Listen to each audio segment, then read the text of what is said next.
Welcome, this is Cara, and this is our prenatal core class.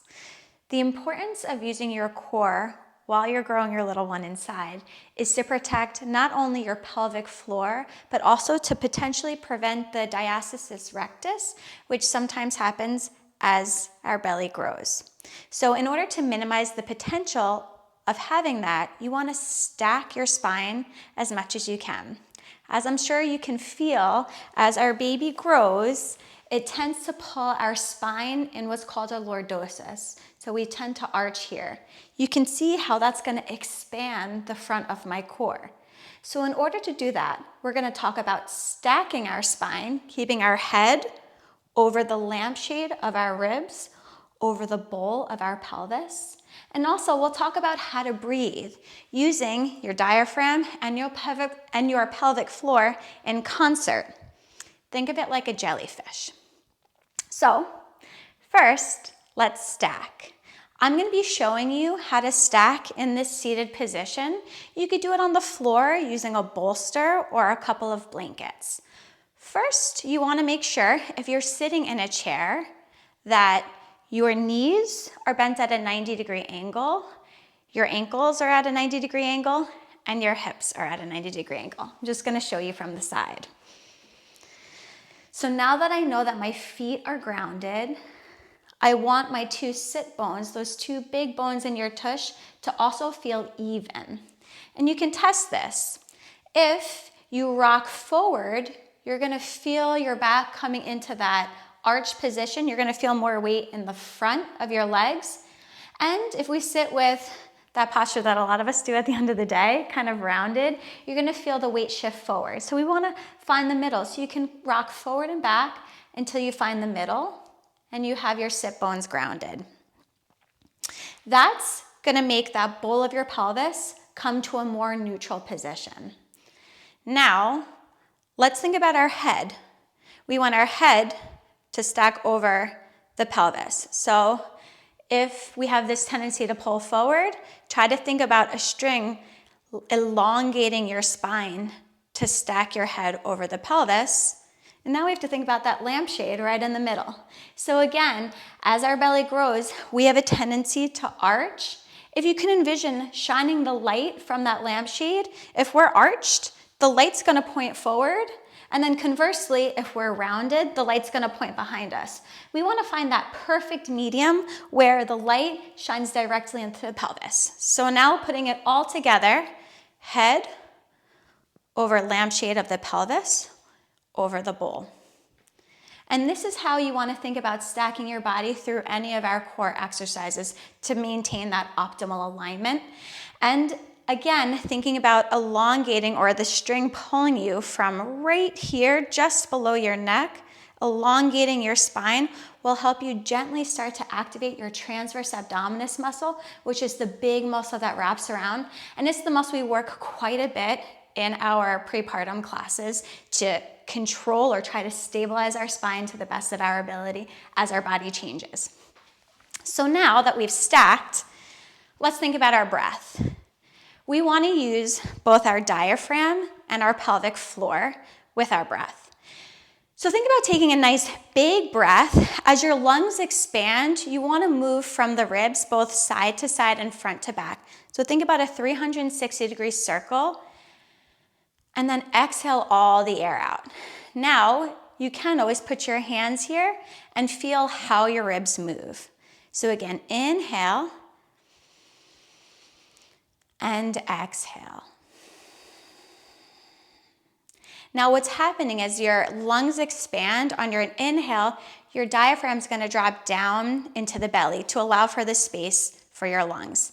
At the same time, your pelvic floor is going to drop down so that the abdominal contents isn't squished. So think of it like a jellyfish. Inhale, the diaphragm drops, pelvic floor drops. And then on the exhale, as your lungs deflate, the diaphragm pulls up into that lung cavity or into the ribs, and your pelvic floor is going to pull up as well. Inhaling goes down, exhale comes up. So I want you to think about now what happens in the pelvic floor. As we inhale, we want that pelvic floor to release. Think about the pelvic floor like a diamond, and you want to just elongate all points of that pelvic floor. So on the inhale, you should feel a softness or suppleness down in the pelvic floor. And then on the exhale, again, as the diaphragm pulls up, there's negative pressure. It's going to assist the pelvic floor to lift. And then maybe gently you can think about activating those muscles as if you were going to cut off a stream of urine. But at the same time, try not to grip the tush. A lot of times all our muscles try to help together to activate. You want to try to make sure there's length and space in the back of your body. So one more time, let's put that all together. Inhale, diaphragm expands, ribs expand, pelvic floor drops to soften. And then exhale, pelvic floor lifts up, diaphragm lifts up. We'll do that together. I'm going to put my hands on my ribs so I can feel. Inhale for 3. Exhale for 3. Feel that lift in the pelvic floor. Inhale for 3, ribs expand, pelvic floor drops and softens. And exhale for 3, pelvic floor lifts, ribs come towards the center of your body. 2 more times on your own.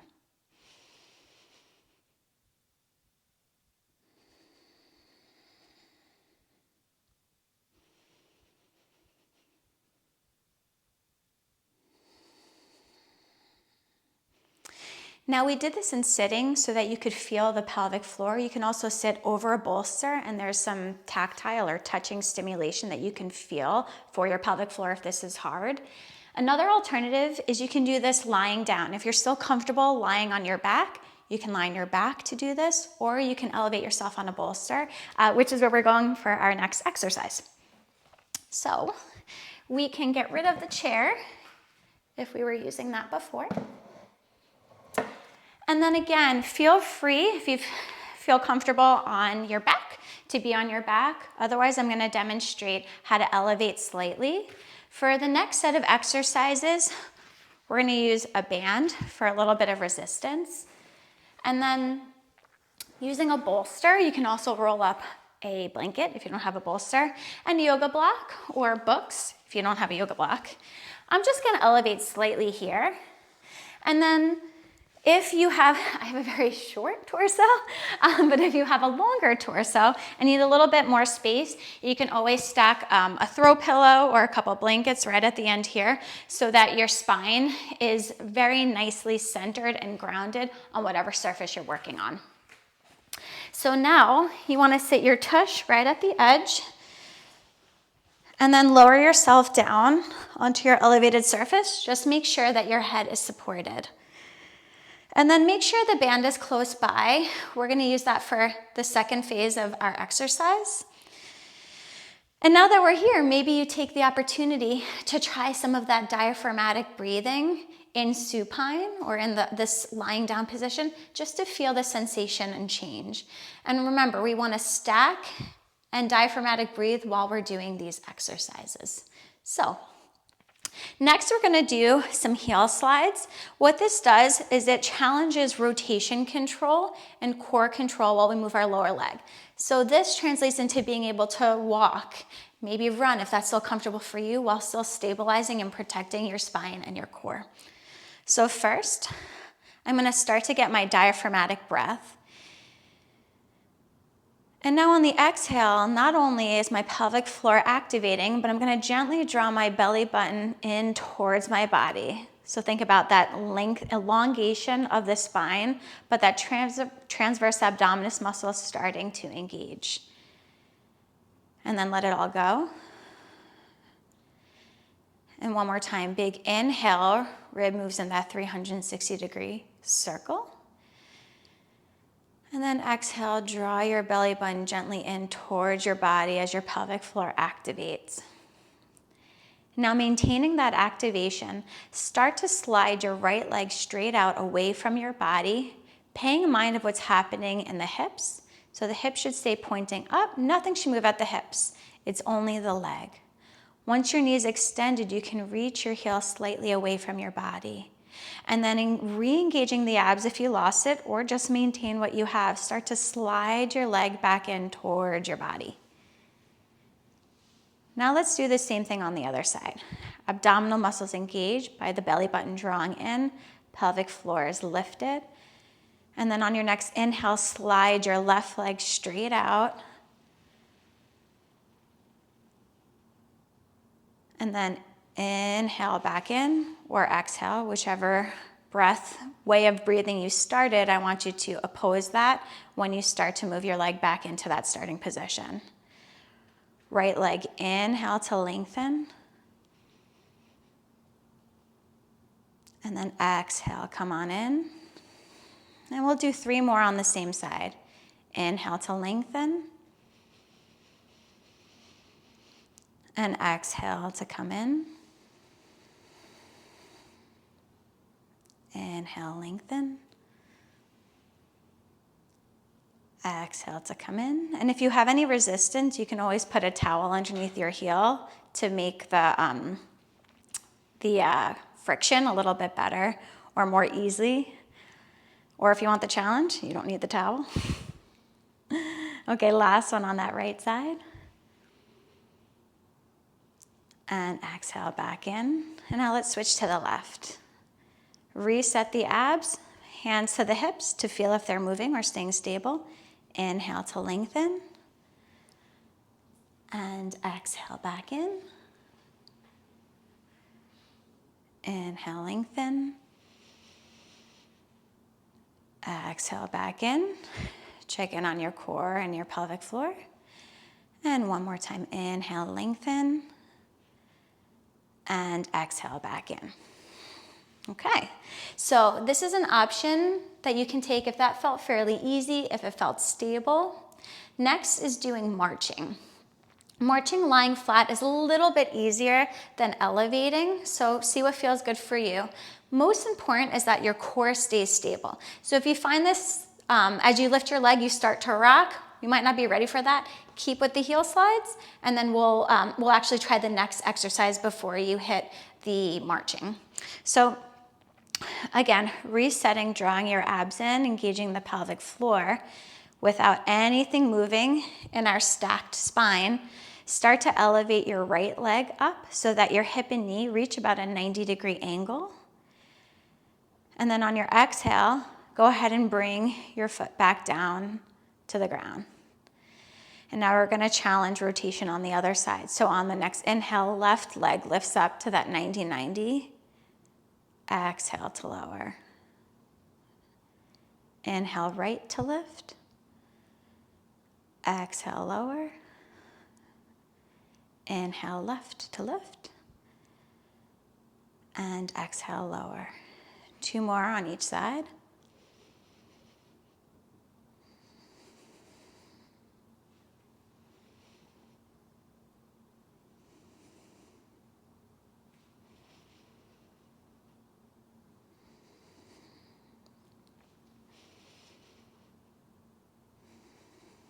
All right, so next we're gonna do an exercise focused on, again, engaging your core while moving your arms. So I'm gonna roll off the side versus lift up.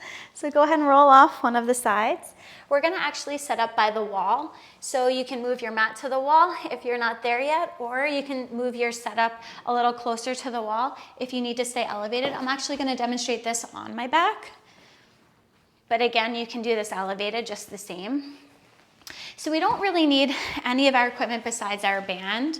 You wanna get your tush kind of close to the wall to start. And then go ahead and lie on your side and then roll onto your back. And now while you're on your back or on your elevated surface, go ahead and hook your feet into your mild to moderately resisted band. And you can always challenge yourself by making it a little bit harder. And now your feet are gonna stay planted on the wall. The band's gonna give us some resistance, again, challenging our core. So with our feet at 90 degrees, our ankles, our hips, and our knees at 90 degrees, we'll start to elevate our arms just above our shoulders. Now again, I wanna think about where my head is in relation to my lampshade. is in relation to my bowl, and make sure that I'm elongating my core. And now gently draw your abdominal muscles in, pelvic floor lifts. And on an inhale, start to elevate your arms overhead. And then exhale, control the band coming back to the starting position. If this is challenging, you could take a little bit of resistance off the band, or also just make cut yourself a bit of a longer band. Up to you. Abs in, elevate. And exhale. And when we elevate our arms, we're fighting the need or want to arch our backs. So again, drawing your abs in, engaging the pelvic floor, allow just the arms to lift without your lat muscles pulling your back into that arch. Now, if you want a little bit more of a challenge, on the next set, we're gonna move one arm at a time. This helps with rotation control. So drawing your abs in, start to elevate your right arm up on that inhale. And exhale back to the starting position. Inhale, left arm overhead. Exhale back to starting position. 2 more on each side. Right arm elevates. Exhale back down. Left arm elevates. Exhale back down. Last one, inhale, right arm. And exhale. Inhale, left arm. And exhale. All right.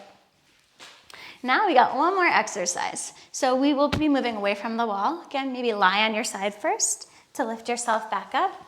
And we're gonna do our side-lying sassy clamshell. So that's gonna incorporate some core control in your transverse abdominis muscle, in your obliques, and then we're gonna start to strengthen the side of your hips. I don't know about you, but I know my hips are getting a little bit sore as my belly's been getting bigger. So it's really nice, again, to control and protect your hips as well as your core as your body goes through these changes. So no equipment needed. We're gonna start on our side. I'm gonna start on my right side. Very important when you set up for this, that you wanna make sure that your elbow is underneath your shoulder and you're really elevating from here. People tend to have shoulder pain sometimes in side planks because they kind of dip in here and then it compresses all the muscles in your neck and shoulder and doesn't allow the core of your shoulder to activate. So first lengthen through here. Then think about the bottom side of your body that's working being one long straight line. So if we lift too high up, we're gonna engage not suboptimal muscles, and if we haven't lifted higher enough, you're putting load on other muscles. So you want that one straight line. I actually like to do this in front of a mirror when I can. So stacking shoulder over elbow, stacking shoulders, stacking hips, stacking knees. On an inhale, start to lift up into your side plank, and this might be where we start. Now, if you want to get a little sassy, we're going to start to do a clamshell. So keeping your hip exactly where it is, on your next inhale, open your leg. And then on the exhale, you can bring everything back down.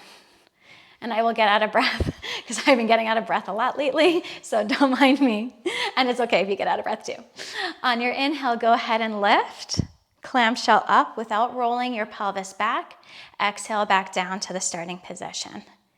Inhale, lift, and exhale, lower. 3 more, keep lifting from the shoulder. And we aren't doing a ton of repetitions because A, I want you to get used to the exercise, and B, we're moving slow with our breath. So you don't have to do a ton of repetitions. You should be feeling a lot of work happening, both on the bottom side of your body, but also in the top hip. Last one. And then let's go ahead and swivel around. So whichever side you weren't on, let's get there now. And then again, stack shoulder over elbow before you start the movement. Shoulders are stacked, hips are stacked, knees are together. Draw the belly in and then elevate up. First, find that diagonal or that straight line.